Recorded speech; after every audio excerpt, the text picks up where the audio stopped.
I was just shocked by the conditions the dogs are living in, and it's just inhuman. Just over a year since South Korea banned the dog meat industry, Humane Society International Canada, an organization that rescues, rehabilitates, and rehomes dogs, have been assisting in the global rescue of shutting down dog meat farms. The Montreal Area Center has been deeply involved in addressing the trade, contributing to the closure of 13 dog meat farms in South Korea, rescuing 900 dogs, with many finding loving homes in Canada, particularly here in Quebec. In the dog meat industry, there is an estimated 30 million dogs that suffer and are killed. Ewa Demianowicz of HSI says often dogs are left in appalling conditions when they are slaughtered. One of the dogs, Kimchi, who survived the trade, was matched with Jolie Sarah in 2019, who says these efforts are vital in giving the dogs a forever home. She's so loyal to me. That's the thing with adopted dog and from dog meat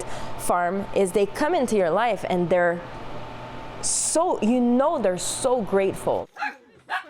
Kimchi was rescued from Farm 14 in South Korea, which was shut down in November 2018. Demianowicz says seeing the conditions and hearing the sounds was often overwhelming. She says last year's milestone was significant thanks to a cultural and societal tone shift around the industry. We closed down farms of over 200 animals, confined all in cages, in rows of cages. We had to come together, all of the country offices, in welcoming the dogs that were being rescued and offering them homes here in Canada, and also just opening the eyes of people outside of South Korea as to what was happening. Other dogs at the center have escaped the international trade, with many needing rehab to adjust to regular life. Sarah said early on Kimchi was often anxious due to the trauma, and credits HSI for providing the comfort they've never received. What the Montrealers can learn about that, it's a beautiful journey. Because you get the dog and they're nervous at first and they're anxious, and then you can see how much,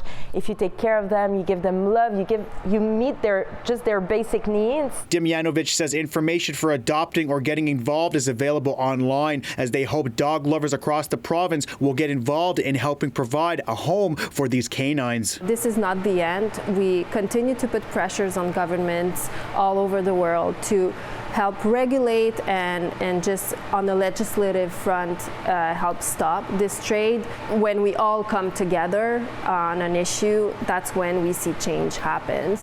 In Vaudreuil-Dorion, Tehosterihens Deer, City News.